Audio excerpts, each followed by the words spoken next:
ಸನ್ಮಾನ್ಯ ಮುಖ್ಯಮಂತ್ರಿಗಳಾಗಿರ್ತಕ್ಕಂಥ D K Shivakumar ಸಂಪುಟದಲ್ಲಿ ಕೋಲಾರ ಚಿಕ್ಕಬಳ್ಳಾಪುರ ಜಿಲ್ಲೆಗೆ ಪ್ರಾತಿನಿಧ್ಯ ಕೊಡ್ತಾರೆ. ಅದು ಕೂಡ ವಿಶೇಷವಾಗಿ ಈ ಭಾರತ ದೇಶದಲ್ಲಿ ಅತಿ ಹೆಚ್ಚು ಬಲಗೈ ಸಮುದಾಯ ಇರತಕ್ಕಂಥ ಜನಾಂಗಕ್ಕೆ ಒಂದು ಅವಕಾಶ ಕೊಡ್ತಾರೆ ನಂಬಿಕೆ ನನ್ನಲ್ಲಿ ಮತ್ತು ಸಹಜವಾಗಿ ಎಲ್ಲ ಕಾಂಗ್ರೆಸ್ ಅಭಿಮಾನಿಗಳಲ್ಲಿ, ಕಾರ್ಯಕರ್ತರಲ್ಲಿ ಮತ್ತು ನಮ್ಮ ಸಹೋದ್ಯೋಗಿ ಮಿತ್ರರಾಗಿರ್ತಕ್ಕಂಥ ಮಾಲೂರು ಶಾಸಕರ ನಂಜೇಗೌಡರು, ಕೋಲಾರ ಶಾಸಕರಾಗಿರ್ತಕ್ಕಂಥ ಕೊತ್ತೂರು ಮಂಜುನಾಥ್ ಅವರು, MLC ಅನಿಲ್ ಕುಮಾರ್ ಅವರು, ನಜೀರ್ ಅಹಮದ್ ಅವರು, ನಾವೆಲ್ಲ ಕೂಡ ಒಗ್ಗಟ್ಟಾಗಿ ಕೋಲಾರ ಜಿಲ್ಲೆಗೆ ಒಂದು ಸ್ಥಾನ ಬೇಕು.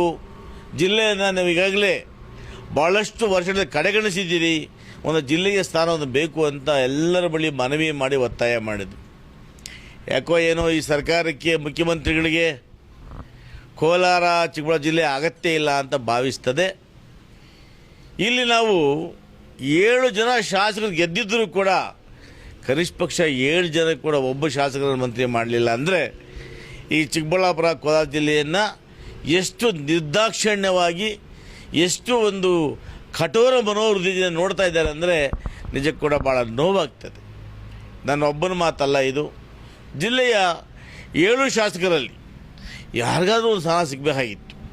ಆದರೆ ಹೈದರಾಬಾದ್ ಜಿಲ್ಲೆ, ಕೋಲಾರ ಜಿಲ್ಲೆಯನ್ನು ಕಡೆಗಣಿಸಿ ವಿಶೇಷವಾಗಿ ನಮ್ಮ ಸಮುದಾಯದಕ್ಕೆ ಈ ಒಂದು ಕೊಡಲಿ ಪಟ್ಟನ್ನು ಕೊಟ್ಟಿದ್ದಾರೆ ಅಂತ ಹೇಳೋದಕ್ಕೆ ಇಚ್ಛೆ ಪಡ್ತೇನೆ. ನನಗೆ ಕೂಡ ಸುಮಾರು ದೂರವಾಣಿ ಕರೆಗಳು, ಸುಮಾರು ಕಾರ್ಯಕರ್ತರು ಧರಣಿ ಮಾಡಬೇಕು ಅನ್ನೋ ಮಾತುಗಳನ್ನು ಕೂಡ ಹೇಳ್ತಾ ಇದ್ದಾರೆ. ನಾನು ಕೂಡ ಗೌರವಾನ್ವಿತ ನಮ್ಮ ರಾಜ್ಯದ ಅಧ್ಯಕ್ಷ ಆಗಿರ್ತಕ್ಕಂಥ BK ಹರಿಪ್ರಸಾದ್ ಮಾತಾಡಿದೆ.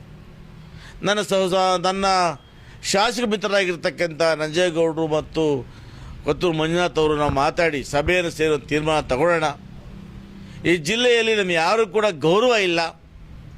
ಈ ಜಿಲ್ಲೆಯಲ್ಲಿ ನಮ್ಮ ಬಗ್ಗೆ ಹೈಕಮಾಂಡ್ಗೆ ಏನೂ ಭಾಳ ಉದಾಸೀನ, ಕೇವಲ ಮನೋಭಾವನೆ ಇದೆ. ಹಾಗಾಗಿ ನಮ್ಮ ರಾಜಕೀಯ ನಿಲುವುಗಳನ್ನು ತಗೊಳ್ಳೋಕ್ಕೆ ತೀರ್ಮಾನ ತಗೊಳ್ಳೋಣ ಅನ್ನೋ ಮಾತನ್ನು ಕೂಡ ಎಲ್ಲ ಹೇಳಿದ್ದಾರೆ. ಸೊ ನಮ್ಮ ಅನೇಕ ಕಾರ್ಯಕರ್ತರು, ಮುಖಂಡರು ಕೂಡ ಹೈಕಮಾಂಡ್ಗೆ ಕೋಲಾರ ಜಿಲ್ಲೆ ಅಂದರೆ ಯಾಕೋ ಭಾಳ ಅಸಹ್ಯ. ಹಿಂದೆ ಸಿದ್ದರಾಮಯ್ಯ ಸರ್ಕಾರದಲ್ಲಿ ಕೊಡ್ತಾರೆ ನಿರೀಕ್ಷೆ ಇಟ್ಕೊಂಡಿದ್ವಿ. ಸಿದ್ದರಾಮಯ್ಯವರು ಕೂಡ ಮೋಸ ಮಾಡಿದರು. ಕನಿಷ್ಠ ಪಕ್ಷ ಈ ಒಂದು ಡಿ ಕೆ ಶಿವಕುಮಾರ್ ಅವರ ಸರ್ಕಾರದಲ್ಲಿ ಈ ಜಿಲ್ಲೆಗೆ ಪ್ರಾತಿನಿಧ್ಯ ಸಿಗುತ್ತೆ ಅಂತ ನಾವು ಆಸೆ ಇಟ್ಕೊಂಡಿದ್ವಿ. ಆದರೆ ಡಿ ಕೆ ಶಿವಕುಮಾರ್ ಕೂಡ ಮೋಸ ಮಾಡಿದರು. ನಾವು ನಂಬಿರ್ತಕ್ಕಂಥ ಮಲ್ಲಿಕಾರ್ಜುನ ಖರ್ಗೆ ಸಾಹೇಬರಾಗ್ಬೋದು, ಇವತ್ತು ಮಾಜಿ ಮುಖ್ಯಮಂತ್ರಿಗಳಾಗಿರ್ತಕ್ಕಂಥ ಸಿದ್ದರಾಮಯ್ಯನವರನ್ನು ನಾವು ಬಹಳ ನೆಚ್ಕೊಂಡಿದ್ವಿ. ಬಹುಶಃ ಒಂದು ಕಡೆ ಅದೇ ಎಲ್ಲೋ ಮುಳುವಾಯ್ತು ಅನ್ನೋದು ಕಾಣ್ತದೆ. ಇವತ್ತು ಸಿದ್ದರಾಮಯ್ಯವರು ಕೂಡ ಮೋಸ ಮಾಡಿದ ಜಿಲ್ಲೆಗೆ. ಸಿದ್ದರಾಮಯ್ಯವ್ರನ್ನ ನಾವು ಬಹಳ ನಂಬ್ಕೊಂಡಿದ್ವಿ. ಬಹುಶಃ ಇದ್ರ ಹಿಂದ್ಗಡೆ ನನಗಿರೋ ಮಾಹಿತಿ ಪ್ರಕಾರ ಹಿಂದೆ ಜಿಲ್ಲೆಯಲ್ಲಿ 7 ಬಾರಿ ಸಂಸದರಾಗಿದ್ದು, ಅನೇಕ ಬಲಗೈ ಸಮುದಾಯ ಮತಗಳನ್ನು ಪಡೆದು 7 ಬಾರಿ ಸಂಸದರಾಗಿದ್ದು, ಇವತ್ತು ಸಚಿವರಾಗಿರ್ತಕ್ಕಂಥ ಗೌರವಾನ್ವಿತ CS ಮುನಿಯಪ್ಪನವ್ರ ಕೈವಾಡ ಕೂಡ ಇದೆ ಅಂತೇಳಿ, ಮತ್ತು ಅವರ ಮಗಳು ರೂಪಕಲಾರ್ ಅವರು ಕೂಡ ಹೈಕಮಾಂಡಲ್ಲಿ ಯಾವುದೇ ಕಾರಣಕ್ಕೆ ಜಿಲ್ಲೆಗೆ ಬಲಗೈ ಸಮುದಾಯ ಅವಕಾಶವನ್ನು ಮಾಡಿಕೊಡ್ಬೇಡಿ ಅಂತೇಳಿ ಎಲ್ಲೋ ಒಂದು ಕಡೆ ಒತ್ತಡ ಹಾಕಿದ್ದು ಅನ್ನೋ ಒಂದು ಮಾಹಿತಿ ನನಗಿದೆ.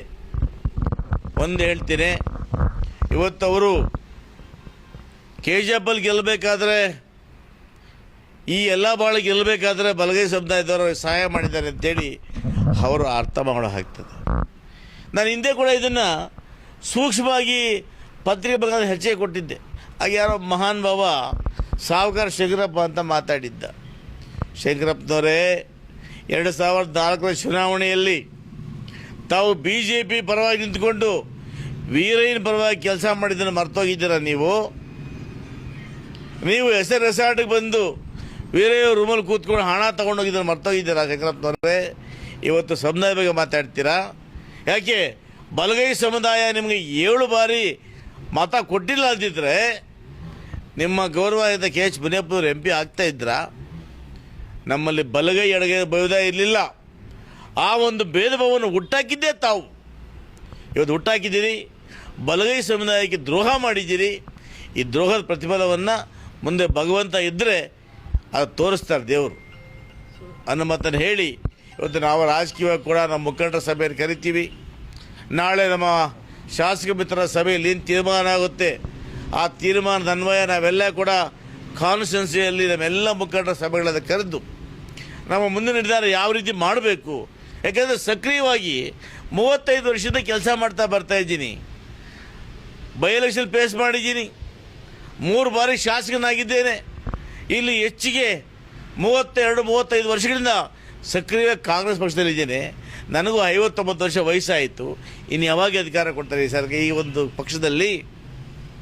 ಯಾಕೆ ಈ ರೀತಿಯಾಗಿ ಇವತ್ತು ಈ ಒಂದು ಬಲಗೈ ಸಮುದಾಯದವ್ರನ್ನ ಕಡೆಗಣಿಸುವಂಥ ಕೆಲಸವನ್ನು ಯಾಕೆ ಮಾಡ್ತಾ ಇದ್ದಾರೆ? ನೀವು ಒಂದು ಕಡೆ ಇವತ್ತು ಮೈಸೂರು ಮಂಡ್ಯವನ್ನೇ ಗುರಿ ಮಾಡ್ಕೊಂಡಿದ್ದೀರಿ. ಇವತ್ತು ನೀವು ಮಂಡ್ಯದಲ್ಲಿ 2 ಬಾರಿ ಇವತ್ತು ಇಬ್ಬರು ಸಚಿವರನ್ನು ಕೊಟ್ಟಿದ್ದೀರಿ. ಯಾಕೆ ಸ್ವಾಮಿ? ಕೋಲಾರ ಚಿಕ್ಕಬಳ್ಳಾಪುರ ಕಣ್ಣಿಗೆ ಕಾಣಲಿಲ್ವ ನಿಮಗೆ?